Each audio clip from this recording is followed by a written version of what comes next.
Maths ಹಂಗೆ ಫಿಸಿಕ್ಸಲ್ಲೂ ಭೌತಶಾಸ್ತ್ರದಲ್ಲೂ ಕೆಲವೊಂದು ಗಣಿತಗಳು ಬರ್ತದೆ ಮಕ್ಕಳೇ. ಆ ಗಣಿತದ ಕೆಲವೊಂದು ಸುಲಭ ಲೆಕ್ಕಗಳು, ಲೆಕ್ಕಗಳು ಸುಲಭನೇ, ನಾನು ಹೇಳ್ತಾ ಇದ್ದೀನಿ ಯಾವಾಗಲೂ ಸುಲಭ ಇರುತ್ತೆ ಲೆಕ್ಕ ಅಂತ, ಎಕ್ಸಾಮ್ ಎಲ್ಲ ಈಸಿ ಇತ್ತು ಅಂತ ತಿಳ್ಕೊಳ್ತೀನಿ. ಆ ರೀತಿ ಕೆಲವೊಂದು ಈಸಿ ಲೆಕ್ಕಗಳನ್ನ ಮಾಡ್ಕೊಂಡು ಹೋಗೋಣ. ಈಸಿ ಇರುತ್ತೆ ಲೆಕ್ಕಗಳು. ಈಗ ಮೊದಲನೇ ಪ್ರಶ್ನೆ ಏನು ಕೇಳಿದ್ದಾರೆ ಅಂತಂದರೆ, ಕೆಲವೊಂದು ಪ್ರಶ್ನೆಗಳು, ಲೆಕ್ಕ ಮಾಡುವಂತಹ ಕೆಲವೊಂದು ಪ್ರಶ್ನೆಗಳಿದೆ, ಅದನ್ನು ಹೇಗೆ ಸಾಲ್ವ್ ಮಾಡಬೇಕು, ಹೇಗೆ ಕಲಿಬೇಕು ಅಂತಿರೋದು ಈ ಕ್ಲಾಸ್ನಲ್ಲಿ ನೋಡೋಣ. ಮತ್ತು ಬಿ ಎಂಬ ಎರಡು ಮಸೂರಗಳ ಸಾಮರ್ಥ್ಯ ಕೊಟ್ಟಿದ್ದಾರೆ. ಒಂದು +5.0, ಇನ್ನೊಂದು ಇದು ಮೈನಸ್ ಆಗುತ್ತೆ, ಇದು -0.40 ಅಂತಿದೆ ಸೆಂಟಿಮೀಟರ್. ಆದರೆ ವಿಧಗಳನ್ನು ತಿಳಿಸಿ, ಯಾವ ಮಸೂರ, ಪ್ಲಸ್ ಬಂದರೆ ಯಾವ ಮಸೂರ, ಮೈನಸ್ ಬಂದರೆ ಯಾವ ಮಸೂರ. ಯಾಕೆಂತೇಳಿದ್ರೆ ನಮ್ಗೆ ಇದು ಗೊತ್ತಿದೆ, ಲೆಕ್ಕ ಮಾಡಲಿಕ್ಕೂ ಈಸಿ ಆಗುತ್ತೆ. ಅರ್ಥ ಆಯ್ತಲ್ಲ? ಯಾವ ಮಸೂರ ಅಂತ ಹೇಳಬೇಕಾದ್ರೆ ನೋಡಿ, ಗಮನ ಇಟ್ಟು ನೋಡ್ಕೊಳ್ಳಿ. ಪ್ಲಸ್ ಬಂತು ಅಂತ ಹೇಳಿದ ತಕ್ಷಣ ಅದು ಯಾವ ಮಸೂರ ಆಗಿರ್ತದೆ? ಪಿನ ಮಸೂರ ಆಗಿರ್ತದೆ. ಅರ್ಥ ಆಯ್ತಲ್ಲ ಮಕ್ಕಳೇ? ಪ್ಲಸ್ ಬಂದಾಗ ಅದು ಪಿನ ಮಸೂರ, ಮೈನಸ್ ಬಂದಾಗ ಅದು ನಿಮ್ನ ಮಸೂರ. ಓಕೆನಾ? ಈ ಪಿ ಈಕ್ವಲ್ ಟು ಒಂದು ಸಾಮರ್ಥ್ಯ P = 1/f. ಎಫ್ ಅಂತೇಳಿದ್ರೆ ಸಂಗಮ ದೂರ. ಇದಕ್ಕಿದಕ್ಕೆ ಏನು ಸಂಬಂಧ? ಇದ್ರದ್ದು ಮಾನ ಯಾವುದು ಅಂದರೆ ಡಯಾಪ್ಟರ್ ಮಕ್ಕಳೇ. ಪಿ ಅಂತ ಹೇಳಿದ್ರೆ ಇದನ್ನು ಅಳೆಯುವಂತಹ SI ಮಾನ ಯಾವುದು, ಮಸೂರದ ಸಾಮರ್ಥ್ಯವನ್ನು ಅಳೆಯುವ SI ಮಾನ ಯಾವುದು ಅಂತೇಳಿದ್ರೆ ಅದನ್ನು ಡಯಾಪ್ಟರ್ ಅಂತ ಹೇಳ್ತೀವಿ. ಅದನ್ನು ಡಿ ಸಂಕೇತನ ಸೂಚಿಸ್ತೀವಿ. D = 1/f ಅಂತಲೂ ಬರಿತೀವಿ. ಇದನ್ನು ಯೋಚನೆ ಇಟ್ಕೊಳ್ಬೇಕು. ಸಾಮರ್ಥ್ಯ ಪಿ ಅಂತ ಹೇಳಿದ್ರು ಡಯಾಪ್ಟರ್ ಇದ್ರ ಮಾನ. ಈಗ ನೆಕ್ಸ್ಟ್ ಇದನ್ನು ಆಧರಿಸಿ ಕೆಲವೊಂದು ಲೆಕ್ಕಗಳನ್ನ ಈಸಿ ಇದೆ ಲೆಕ್ಕಗಳು ನೋಡ್ಕೊಂಡು ಹೋಗೋಣ ಮಕ್ಕಳೇ. ಪ್ರಶ್ನೆಯನ್ನು ಸರಿಯಾಗಿ ಓದ್ಕೋಬೇಕು. 15 ಸೆಂಟಿಮೀಟರ್ ಸಂಗಮ ದೂರವನ್ನು ಹೊಂದಿರುವ, ಇಲ್ಲಿ ಸಂಗಮ ದೂರ ಅಂತ ಹೇಳಿದ್ರೆ ಲೆಟ್ರ್ಗಳು ಗೊತ್ತಿರಬೇಕು ಮಕ್ಕಳೇ. ಸಂಗಮ ದೂರಕ್ಕೆ ನಿಮಗೆ ಇಂಗ್ಲೀಷ್ ಮೀಡಿಯಮ್ ಅವರಾದರೆ ಈಸಿಯಾಗಿ ಅವರಿಗೆ ಫೋಕಲ್ ಅಂತಂತ ಕೊಟ್ಟಿರ್ತಾರೆ, ಅದರದ್ದು ಅಲ್ಲಿ ಗೊತ್ತಾಗ್ಬಿಡುತ್ತೆ. ನಿಮಗೆ ಸೂತ್ರ ಗೊತ್ತಿದೆ. ಈ ರೀತಿ ಬಂದಾಗ ಇಲ್ಲಿ ಇನ್ನೊಂದು ಪಾಯಿಂಟ್ ಏನಂತ ಹೇಳಿದ್ರೆ ನಿಮ್ನ ದರ್ಪಣ ಅಂತ ಹೇಳಿದ್ರೆ ಯಾವುದೇ ದರ್ಪಣದಲ್ಲಿ ಮುಖ ನೋಡಿದ್ರೆ ಏನಾಗುತ್ತೆ, ನಮಗೆ ಎಲ್ಲಿ ಪ್ರತಿಬಿಂಬ ಉಂಟಾಗುತ್ತೆ? ಪ್ರತಿಬಿಂಬ ಉಂಟಾದ ಹಿಂದೆ ಉಂಟಾಗುತ್ತೆ, ಹೌದಲ್ಲ? ಪ್ರತಿಬಿಂಬ ನಾವು ಕನ್ನಡಿಯಲ್ಲಿ ನಮ್ಮ ಪ್ರತಿಬಿಂಬ ಎಲ್ಲಿ ಉಂಟಾಗುತ್ತೆ? ದರ್ಪಣದ ಹಿಂದೆ ಅಲ್ಲ. ಯಾವುದೇ ದರ್ಪಣ ಆಗಿರೋದ್ರಿಂದ, ನಿಮ್ನ ದರ್ಪಣ ಆಗಿರೋದ್ರಿಂದ, ಅದು ದರ್ಪಣ ಆಗಿರೋದ್ರಿಂದ ನಮ್ಮ ಪ್ರತಿಬಿಂಬ ಎಲ್ಲಿ ಉಂಟಾಗುತ್ತೆ? ಅದರ ಹಿಂದೆ ಉಂಟಾಗುತ್ತೆ. ಆಗ ನಾವು ಯಾವಾಗಲೂ ಈ ಸಂಗಮ ದೂರವನ್ನು ಏನಂತ ತೊಗೊಳ್ಬೇಕು? ನಾವು ಮೈನಸ್ ಅಂತ ತೊಗೋಬೇಕು. ಎಫ್ ಅಂತ ಹೇಳಿದ್ರೆ ಸಂಗಮ ದೂರ ಮಕ್ಕಳೇ. ಅದನ್ನು ನೀವು ಸರಿಯಾಗಿ ಕಲ್ತಿರ್ಬೇಕು. ಇಲ್ದಿದ್ರೆ ನಿಮಗೆ ಸೂತ್ರ ಗೊತ್ತಿದ್ರು ಏನು ಲೆಕ್ಕ ಮಾಡಬೇಕು ಅಂತ ಗೊತ್ತಿಲ್ಲ. ಎಫ್ ಅಂತ ಹೇಳಿದ್ರೆ ಸಂಗಮ ದೂರ, ಪರ್ಫೆಕ್ಟಾಗಿ ಕಲೀರಿ. ಇಲ್ಲಿ ನಿಮ್ನ ದರ್ಪಣ ಅಂತ ಕೊಟ್ಟಿರೋದ್ರಿಂದ ನಾನು ಏನು ಮಾಡಬೇಕು? -15 ಅಂತ ತೊಗೋಬೇಕು. ಯಾಕೆ? ವಸ್ತುವನ್ನು ಇರಿಸಿದೆ ಅಂತ. ಇಲ್ಲಿ ವಸ್ತುವಿನ ದೂರವನ್ನು ಸಹ ನಾವೇನು ಮಾಡ್ತೀವಿ? ಇಲ್ಲಿ ನಾವು ವಸ್ತುವನ್ನು ಎಲ್ಲಿ ಇಟ್ಟಿರ್ತೀವಿ? ಅದರ ಎಡಬದಿಯಲ್ಲಿ ಇಟ್ಟಿರ್ತೀವಿ. ಎಡಬದಿಯಲ್ಲಿ ಇಟ್ಟಿದಾಗ ನಿಮಗೆ ಕಲ್ತಿದ್ದೀರಾ, ಈಗೊಂದು ಡಯಾಗ್ರಾಮ್ ಹಾಕಿ ಕೊಟ್ಟು ಕಲಿಸಿದ್ದಾರೆ ಅಲ್ಲಿ ಅಲ್ವಾ? ನಿಮ್ಮ ಪುಸ್ತಕದಲ್ಲಿ ಒಂದು ಇದೆ, ಹೇಗೆಲ್ಲ ಪ್ರತಿಬಿಂಬ ಬೀಳ್ತದೆ ಅಂತ ಹೇಳ್ಬಿಟ್ಟು ಒಂದು ಅದನ್ನು ವಿವರಣೆ ಕೊಟ್ಟಿದ್ದಾರೆ. ಇಲ್ಲಿ ಹಿಂದೆ ಬಿದ್ದಾಗ, ಮುಂದೆ ಬಿದ್ದಾಗ ಅಂತೆಲ್ಲ ವಿವರಣೆ ಕೊಟ್ಟಿದ್ದಾರೆ. ಅದನ್ನು ಸ್ವಲ್ಪ ನೋಡ್ಕೊಳ್ಬೇಕು ಮಕ್ಕಳೇ. ಅದನ್ನು ಓದಿ, ಒಂದು 2 ಸಲ ಓದಿ ಅದನ್ನು ಪರ್ಫೆಕ್ಟ್ ಆಗಬೇಕು. ಆದ್ದರಿಂದ ನಾವು ಇದು ಎಡಗಡೆಯಲ್ಲಿರೋದ್ರಿಂದ ವಸ್ತುವಿನ ದೂರ ಏನು ತೊಗೋತೀವಿ? ನಾವು ಮೈನಸ್ ಅಂತ ತೊಗೊಳ್ತೀವಿ. -25 ಸೆಂಟಿಮೀಟರ್. ನೀವು ಕಲ್ತಿರ್ತೀರಾ ಅಂತ ತಿಳ್ಕೊಳ್ತೀನಿ. ನೆಕ್ಸ್ಟ್ ಪ್ರತಿಬಿಂಬವು, ಸ್ಪಷ್ಟ ಪ್ರತಿಬಿಂಬವನ್ನು ಪಡೆಯಲು ದರ್ಪಣದಿಂದ ಈಗ ಪ್ರತಿಬಿಂಬದ ದೂರವನ್ನು ಕಂಡುಹಿಡಬೇಕು. ವಸ್ತುವಿನ ದೂರಕ್ಕೆ ಯಾವ ಅಕ್ಷರ ಅಂತ ಗೊತ್ತಿರಬೇಕಲ್ವ ನಿಮಗೆ? ವಸ್ತುವಿನ ದೂರಕ್ಕೆ ಅಕ್ಷರ ಯಾವುದು? ಯು. ಅರ್ಥ ಆಯ್ತಲ್ಲ? ಈಗ ಅವ್ರು ಕೇಳಿರೋದು ಪ್ರತಿಬಿಂಬದ ದೂರ. ಆಗ ಬರ್ಕೊಳ್ಳಿ, ಪ್ರತಿಬಿಂಬದ ದೂರ ಯಾವ ಅಕ್ಷರ? ಪ್ರತಿಬಿಂಬದ ದೂರ ಅಕ್ಷರ ಬಂದು ವಿ ಎಷ್ಟು ಅಂತ ಕಂಡುಹಿಡಬೇಕು. ಅರ್ಥ ಆಯ್ತಲ್ಲ ಮಕ್ಕಳೇ? ಆಗ ನಿಮಗೆ ಈ ಸೂತ್ರ ಗೊತ್ತು. ಎಫ್ ಇದೆ, ಯು ಇದೆ, ವಿ ಇದೆ. ಏನು ಸೂತ್ರ ಗೊತ್ತಿದೆ? 1/f = 1/v + 1/u. ಅರ್ಥ ಆಯ್ತಲ್ವಾ? ಈ ಸೂತ್ರ ನಿಮಗೆ ಗೊತ್ತಿದೆ. ಯಾವುದೆಲ್ಲ ಕೊಟ್ಟಿದ್ದಾರೆ? ಇದನ್ನು ಮಾತ್ರ ಕೇಳಿದ್ದಾರೆ. ವಿಯನ್ನು ಕೇಳಿದ್ದಾರೆ, ಎಫ್ ಕೊಟ್ಟಿದ್ದಾರೆ, ಎಫ್ ಅಂದರೆ ಸಂಗಮ ದೂರ ಕೊಟ್ಟಿದ್ದಾರೆ, ಯುನು ಕೊಟ್ಟಿದ್ದಾರೆ.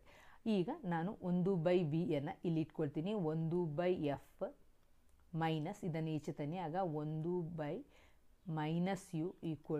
1/v ಆಯಿತು. ಅರ್ಥ ಆಯ್ತಲ್ಲ ಮಕ್ಕಳೇ? ಇಲ್ಲಿ 1/f ಇದೆ. ಈ 1/v ಈಚೆ ತರ್ತೀನಿ. ಈಕ್ವಲ್ಟಿಂದ ಈಚೆ ತರುವಾಗ ಅದೇನಾಗುತ್ತೆ? ಮೈನಸ್ ಆಗುತ್ತೆ. -1/u = 1/v. ಈಗ ಏನು ಬೆಲೆ ಇದೆ? 1/f ಅಂತ ಹೇಳಿದ್ರೆ ಎಷ್ಟು ಬರಿತೀರಾ? 1/-15 ಅದನ್ನು ಬರೀರಿ. ಓಕೆನಾ? -15 ಕಳೆ 1/, ಇಲ್ಲಿ ವಸ್ತುವಿನ ದೂರ ಎಷ್ಟು ಕೊಟ್ಟಿದ್ದಾರೆ? 25. ಅದು ಎಂಥ 25? -25 ಆಗುತ್ತೆ. ಆಗ ಬರೀರಿ -25 ಮಕ್ಕಳೇ. ಇಲ್ಲಿ ನೋಡಿ ಮೈನಸ್ ಏನಾಗುತ್ತೆ? ಪ್ಲಸ್ ಆಗುತ್ತೆ. ಆಗ ನಮಗೆ ನೆಕ್ಸ್ಟ್ ಸ್ಟೆಪ್ ಬಂದು 1/-15, ಈ ಮೈನಸ್ ಇಂಟು ಈ ಮೈನಸ್ ಏನಾಯಿತು? ಪ್ಲಸ್ 1/25 ಆಗುತ್ತೆ. ಈಗ ನೀವೇನು ಮಾಡಬೇಕು, ಲಾಸಹ ತೆಗಿಬೇಕು. ಈಗ ಲಾಸಹ ತೆಗೆದು 15 ಮತ್ತು ಈ ಮೈನಸ್ ಇಲ್ಲಿ ಬರ್ಕೊಳ್ಳಿ ಮಕ್ಕಳೇ, ಮೈನಸನ್ನೇ ಇಲ್ಲಿ ಬರ್ಕೊಳ್ಳಿ. ಆಗ ಅಯ್ಯೋ ಕೆಳಗಿದೆಯಲ್ಲ ಅಂತ ಇದು ಮಾಡೋದು ಬೇಡ, ಕೆಳಗಿದ್ದರೂ ಇಲ್ಲಿದ್ದರೂ ಸೇಮ್ ಒಂದೇ ಮೀನಿಂಗು, ಅರ್ಥ ಆಯ್ತಲ್ವ. ಈಗ -1/15 ಪ್ಲಸ್ 1/25. ಈಗ 15 ಮತ್ತು 25ಕ್ಕೆ ನೀವು ಲಾಸಹ ಕಂಡುಹಿಡಬೇಕು. 15 ಮತ್ತು 25ಕ್ಕೆ ಲಾಸಹ ಕಂಡುಹಿಡಿಯಿರಿ. ಯಾವ ಮಗ್ಗಿಲು ಹೋಗುತ್ತೆ? 5ನೇ ಮಗ್ಗಿಲು ಹೋಗುತ್ತೆ. 5 3ಲಿ 15, 5 5ಲಿ 25. ಪುನಃ 5ನೇ ಮಗ್ಗಿಲು ಹೋಗುತ್ತಾ? ಇಲ್ಲ. 5ನೇ ಮಗ್ಗಿಲು ಹೋಗುತ್ತೆ. 5 3ನ್ನು ಹಾಗೆ ಬರೀರಿ, 3ನ್ನು ಹಾಗೆ ಬರೀತೀರಾ. 5 1ಲಿ 5. ಆಗ ನಮಗೆ 5 5ಲಿ 25, 25 3ಲಿ ಎಷ್ಟು ಬಂತು? ಲಾಸಹ 75 ಬಂತು. ಮಕ್ಕಳು, ನಾವು ಲಾಸಹವನ್ನು ಏನಂತ ಬರಿತೀವಿ? ಕೆಳಗೆ 75 ಅಂತ ಬರೀತೀರ.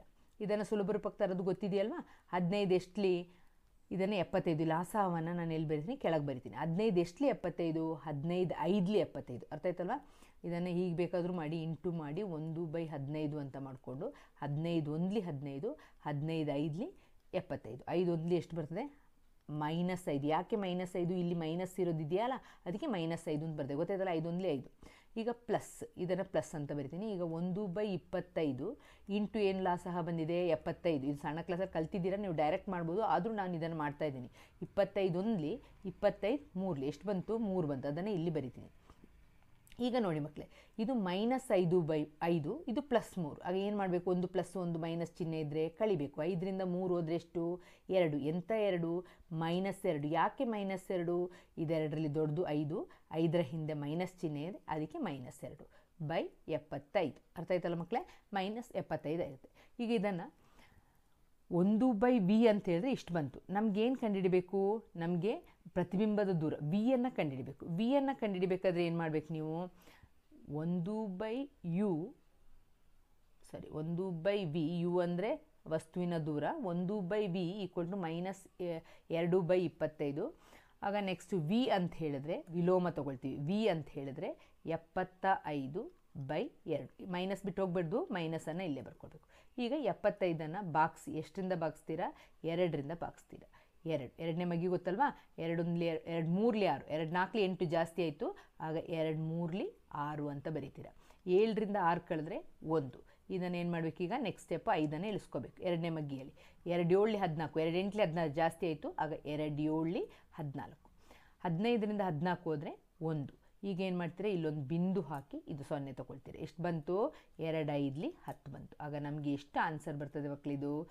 -37.5. ಅರ್ಥ ಆಯ್ತಲ್ಲ? ಸೆಂಟಿಮೀಟ್ರ್. ಎಲ್ಲೋ ಸೆಂಟಿಮೀಟ್ರಲ್ಲಿ ಇರೋದನ್ನು ನಾನು ಇದನ್ನು ಸಹ ಏನು ಬರಿತೀನಿ? ಸೆಂಟಿಮೀಟರ್ ಅಂತ ಬರಿತೀನಿ. ದರ್ಪಣದಿಂದ ಎಷ್ಟು ಪ್ರಶ್ನೆ ಕೇಳಿದರೆ ವಸ್ತುವನ್ನು ದರ್ಪಣದಿಂದ ಎಷ್ಟು ದೂರದಲ್ಲಿಡಬೇಕು ಅಂತ. ಆಗ ನೀವೇನು ಬರಿತೀರಾ? ವಸ್ತುವನ್ನು ದರ್ಪಣದಿಂದ 37 ಪಾಯಿಂಟ್, ಮೈನಸ್ ಇದೆ, ಮೈನಸ್ನ ಬರೆಯೋ ಅವಶ್ಯಕತೆ ಇಲ್ಲ. ನಾವೇನಂತ ಬರೀಬೇಕು? ದರ್ಪಣದಿಂದ ದೂರ ಅಂತ ಹೇಳಿದಾಗ ನಾವು ಮೈನಸ್, ನಾವು ಗಣಿತದಲ್ಲಿ ನೋಡಿ ಬಂದಾಗ ಎಕ್ಸ್ ಮತ್ತು ವೈ ಬಂದುಬಿಟ್ಟು ಇಲ್ಲಿ 3 -3 6 ಅಂತ ಕೇಳಿದಾಗ ಎಷ್ಟು ದೂರದಲ್ಲಿದೆ ಅಂತಂದರೆ -3 ಇದ್ದರೂ ಸಹ ನಾವೇನು ಬರಿತೀವಿ? 3 ಮಾನ ಅಂತ ಬರಿತೀವಿ. ಅದೇ ಥರ ಇಲ್ಲಿ ಮೈನಸ್ ಅಂತ ಬಂದರೂ ಸಹ ನಾವೇನು ಎಷ್ಟು ದೂರದಲ್ಲಿ ಇಡಬೇಕು ಅಂತ ಬರಿಬೇಕು? 37.5 ಸೆಂಟಿಮೀಟರ್ ದೂರದಲ್ಲಿ ಇಡಬೇಕು ಅಂತ ಬರಿಬೇಕು. ಅರ್ಥ ಆಯ್ತಲ್ಲ ಮಕ್ಕಳೇ? Next question. ಆಗಲೇ ಮಾಡಿದ್ದು ನಿಮ್ನ ದರ್ಪಣ. ಇಲ್ಲಿ ನಿಮ್ನ ಮಸೂರದ ಸಂಗಮ ದೂರ ಕೊಟ್ಟಿದ್ದಾರೆ F.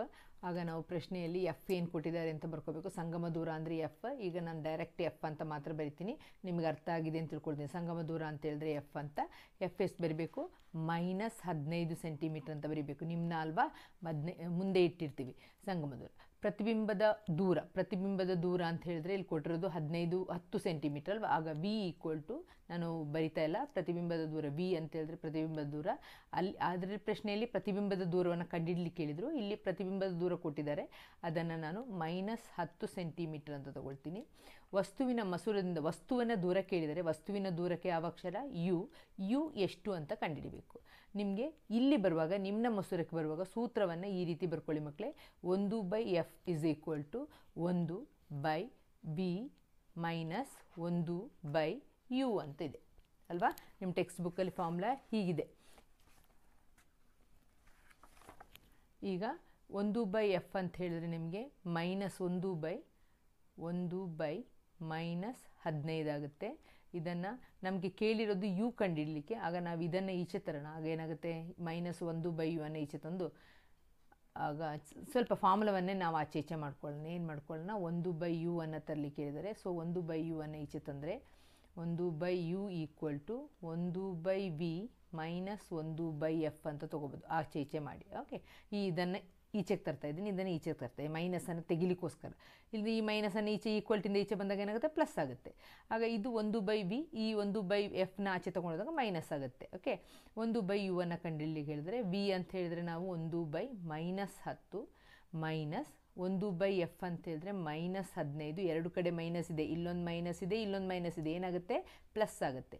1/-10 minus into minus plus 1/15 ಆಯಿತು. ಈಗ ಏನು ಮಾಡಬೇಕು, ಈ ಮೈನಸ್ ಇಲ್ಲಿಗೆ ಬರೆದ್ರೆ ಓಕೆ, ಬೇಡ, ಇಲ್ಲಿಗೆ ಬೇಡ. ಓಕೆನಾ, ಈ ಮೈನಸ್ನ ಒಂದೇ ಸಲಕ್ಕೆ ಇಲ್ಲಿಗೆ ಬರೆದ್ಬಿಡೋಣ. ಆಗ ಇದನ್ನು ತೆಗಿರಿ. ಆಗ -1/10 ಪ್ಲಸ್ 1/15. ಏನು ಮಾಡಬೇಕು, 10ಕ್ಕೂ ಮತ್ತು 15ಕ್ಕೂ ಲಾಸಹ ಕಂಡುಹಿಡಬೇಕು. 10 ಮತ್ತು 15ಕ್ಕೆ ಲಾಸಹ ಕಂಡುಹಿಡಬೇಕು. ಯಾವ ಮಗ್ಗಿ, 5ನೇ ಮಗ್ಗಿ. 5 2 10, 5 3 15. ಪುನಃ ಇದೆರಡನ್ನ ಡೈರೆಕ್ಟ್ ಗುಣಿಸ್ಕೊಂಡ್ರೂ ಆಗುತ್ತೆ, ಇಲ್ಲದ್ರೆ ಬೇಡ. 2 1 3 ಹಾಗೆ ಬರಿಬೇಕು.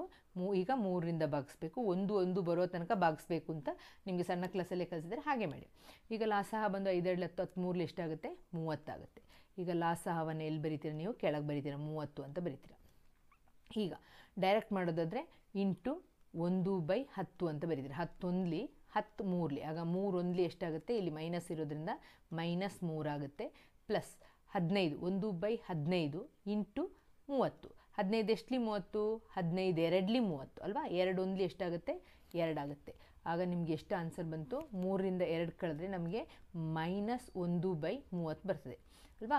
1/u ಅಂತ ಹೇಳಿದ್ರೆ -1/30 ಆಗುತ್ತೆ. ಆಗ u ಮೇಲಕ್ಕೆ ತಗೊಂಡು ಹೋದ ತಕ್ಷಣ ಇದೆಷ್ಟು ಬಂತು, -30 ಸೆಂಟಿಮೀಟರ್. ಯಾವ ದೂರ ಕೇಳಿದರೆ, ಮಸೂರದಿಂದ ಎಷ್ಟು ದೂರದಲ್ಲಿದೆ, 30 ಸೆಂಟಿಮೀಟರ್ ದೂರದಲ್ಲಿ ಇರಿಸಲಾಗಿದೆ ಅಂತ ಬರೆದ್ರೆ ಆಯಿತು. ಅರ್ಥ ಆಯ್ತಲ್ಲ ಮಕ್ಕಳೇ, ತುಂಬ ಈಸಿ ಇದೆ, ನೀವು ಸ್ವಲ್ಪ ಅರ್ಥ ಮಾಡ್ಕೊಂಡು ಮಾಡಿ.